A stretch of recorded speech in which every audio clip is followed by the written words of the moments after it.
तर विद्यार्थी मित्रांनो, आज आपण इयत्ता 4थीच्या स्कॉलरशिप परीक्षेचा बुद्धिमत्ता चाचणी हा घटक अभ्यासत आहोत. इयत्ता 4थी व 7वीच्या स्कॉलरशिप परीक्षेच्या संपूर्ण तयारीसाठी चॅनलला लाईक आणि सबस्क्राईब करा, जेणेकरून तुम्हाला सर्व व्हिडिओ मिळून जातील. मागील व्हिडिओमध्ये आपण तर्कसंगती आणि अनुमान, आकृत्या मोजणे, स्वाध्याय 8.4 यामधील 1 ते 10 प्रश्न अभ्यासलेले आहेत. आज आपण त्या पुढील 11 पासूनचे प्रश्न अभ्यासू. प्रश्न पहिला बघा, सोबतच्या आकृतीत किती घन ठोकळे आहेत? त्या घन ठोकळ्याचे निरीक्षण केल्यास काय बघा, दिसते बघा. याचे 3 भाग केलेले आहेत. हा इथून, हा दुसरा आणि हा तिसरा. समोरच्या भागामध्ये जेवढे ठोकळे आहेत तेवढेच त्याच्या मागच्या मधल्या भागामध्ये आहेत आणि त्याच्या मागच्या भागामध्ये आहेत. समोरच्या भागात आपण किती आहेत बघूया. एवढ्या याच्यामध्ये 1 2 3 4 5 6 7 8 9 9 आहेत. त्यानंतर मधल्या भागामध्ये 9, त्याच्या मागच्या भागामध्ये 9, म्हणजे एकूण किती ठोकळे झाले? 27. पर्याय क्रमांक तिसरा बरोबर आहे. प्रश्न 12 बघा, सोबतच्या रचनेमधील ठोकळ्यांच्या मांडणीमध्ये एकूण किती पृष्ठे आहेत? पृष्ठे म्हणजे काय? आता बघा, समजा हा कंपास आहे, हा एक पृष्ठ झाला, इकडचा एक पृष्ठ झाला 2, इकडचा 3, इकडचा 4, इकडचा 5 आणि मागचा एक 6. असे आपल्याला या ठोकळ्यांच्या मांडणीमधले पृष्ठ बघायचे आहेत. आता त्याच्यामध्ये समोरच्या बाजू जे आहे ते एक पृष्ठ होतं. आता समजा त्याला ए नाव देऊ. आता जी खालची बाजू आहे ते एक पृष्ठ होतं, हा झाला बी. वरची बाजू आहे त्याला एक पृष्ठ होतं सी. इकडची जी बाजू आहे तो एक पृष्ठ होतो डी. आणि मागची बाजू, या साईडची जी बाजू आहे तो एक पृष्ठ होतो ई. आता हा बघा, इथं एक, इथं हा एक पृष्ठ आहे एफ, इथं जी, इथं एच, इथं आय, इथं जे, इथला एक पृष्ठ के, इथला एक पृष्ठ एल. म्हणजे एकूण पृष्ठ किती झाले बघा? 1 2 3 4 5 6 7 8 9 10 11 12. एकूण पृष्ठ किती झाले? 12. पर्याय क्रमांक पहिला बरोबर आहे. तर बघा, समोरच्या बाजूचे किती पृष्ठ आहेत? 1, हा 2, हे 3. आता इकडच्या उजव्या साईडचे किती आहेत बघा? 4, इथं एक 4, इकडच्या मागच्या बाजूचा एक 5, ह्या इकडच्या साईडचा 6, इथला 7, इथला 8 आणि 9. इथलं एक राहिलं आपलं, इथले 2 राहिले, 8 9. इथं इकडच्या बाजूचा डाव्या साईडला तोंड करून एक आहे, इथं एक 10, इकडचा एक इकडेच तोंड करून आहे, आता 11 असा आहे ना.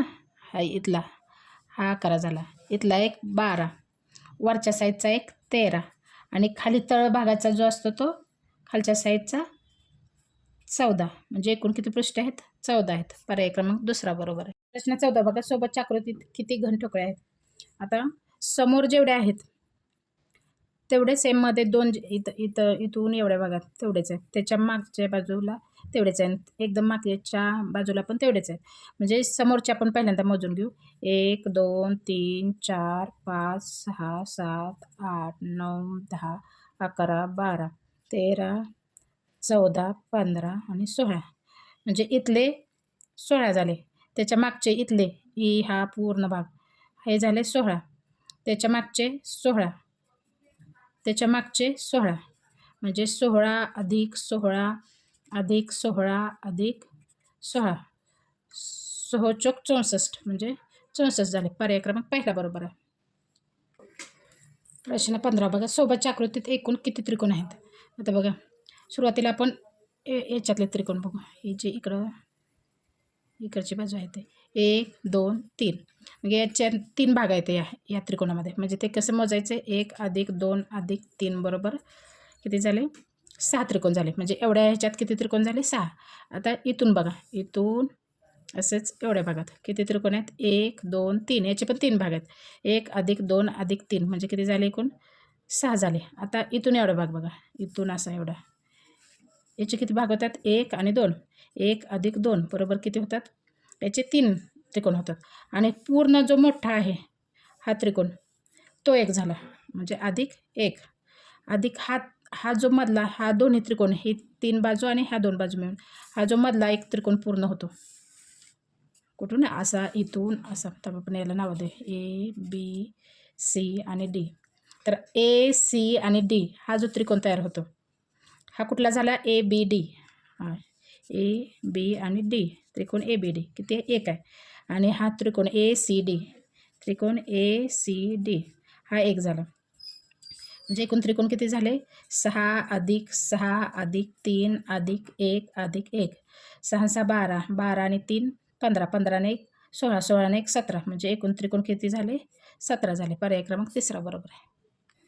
प्रश्न 16 बघा सोबतच्या आकृतीत एकूण चौकोन किती. आता याला नाव देऊन घेऊ ए बी सी डी इथला एक पॉईंट आहे ई आणि इथं एफ. आता बघा ए ई सी हा ए ई आणि सी हा एक होतो चौकोन ए ई सी. त्यानंतर तसाच बी ई डी एक होतो चौकोन बी डी ई.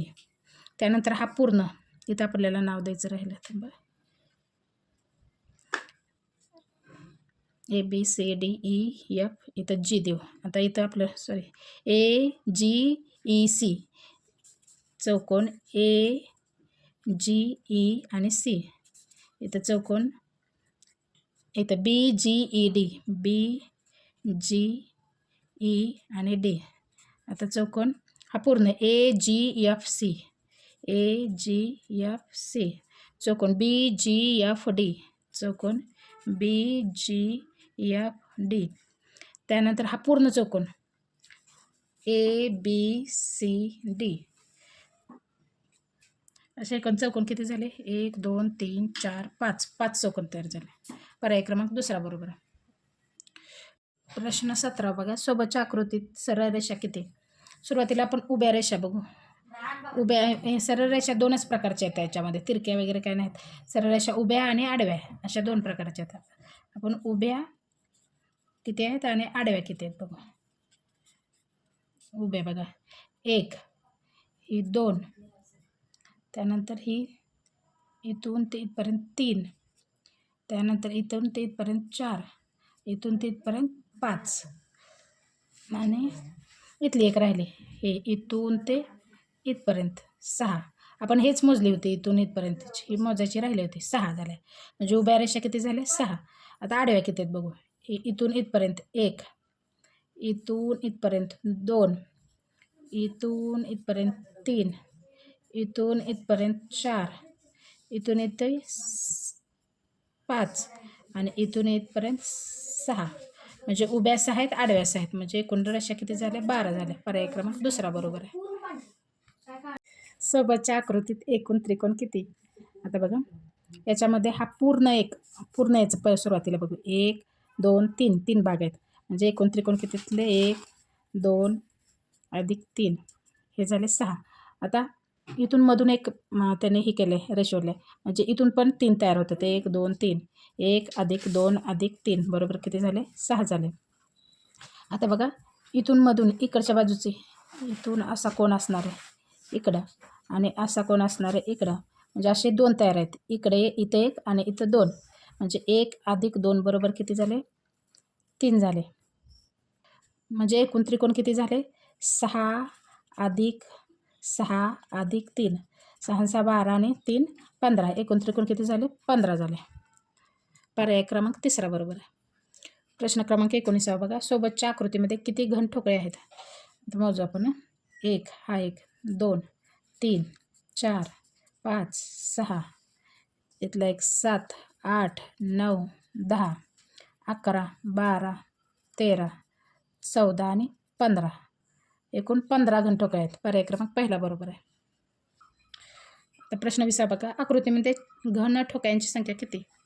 आता बघा याच्यामध्ये हा जो सर्वात उंच असणार आहे त्याच्या खाली किती आहेत 1 हा 1 झाला त्याच्या इथं एक 2 आहेत इथं 3 आहेत इथं 4 आहेत 1 2 3 आणि 4 म्हणजे उभ्याच्या एकदम उंच असणार आहे इथं 4 आहेत. याच्या खाली किती आहेत या दोघांच्या खाली बघा 1 इथं 2 आणि इथं 3 आहेत आणि म्हणजे याच्या पण खाली 3 आहे 1 2 आणि 3 म्हणजे 3 आहेत. आता उभ्या हा जो 2 नंबरचा खालून 2 नंबरचा थर आहे त्याला किती येतात 1 2 इथं 1 2 इथं 1 2 आणि शेवटी हा का जो खालचा आहे ते एक एक एक एक येतात. आता बघा 4 घन असणारा स्तंभ किती आहे? 1 स्तंभ आहे, म्हणजे 4 गुणिले 1 बरोबर 4च येते. आता 3 घनांचे किती स्तंभ आहेत बघा. 3 घनाचे 1 आणि 2 स्तंभ आहेत, म्हणजे किती येतात त्याचे 3 गुणिले 2, 3 दोन्ही 6 येतात. आता 1 2 3 2 घनांचे किती स्तंभ आहेत? 3 स्तंभ आहेत. 3 स्तंभ म्हणजे 2 गुणिले 3 बरोबर किती येतात? 6च येतात. आता 1 घनांचे किती स्तंभ आहेत? 1 2 3 सॉरी, आपण हे जे घन ठोके आहेत इकडे मोजलेले आहेत, ह्या नाही माझे. हा 1, हा 2 आणि सुट्टे असणार आहे फक्त हे 3, म्हणजे 1 घनाचे किती स्तंभ आहेत? 3 स्तंभ आहेत. कारण हे जे आहेत हे यांच्या खाली मोजलेले आहेत आपण, हे 1 2 म्हणून. 1 गुणिले 3 बरोबर किती झाले? 3. म्हणजे टोटल घनांची ठोके किती आहे बघा. 4 आणि 6 10, 10 आणि 6 16, 16 आणि 3 19, म्हणजे पर्याय क्रमांक 3 बरोबर आहे. आता आकृतीमध्ये किती घन ठोके आहेत? आता याच्यामध्ये बघा 3 घनांचे किती स्तंभ आहेत? 1 स्तंभ आहे. 3 घनांचा 1 स्तंभ म्हणजे 3 गुणिले 1 बरोबर 3. आता 2 घनांचे बघा. 2 घनांचे किती स्तंभ आहेत? 2 स्तंभ आहेत, म्हणजे 2 गुणिले 2 बरोबर किती झाले? 4. आता 1 घनांचा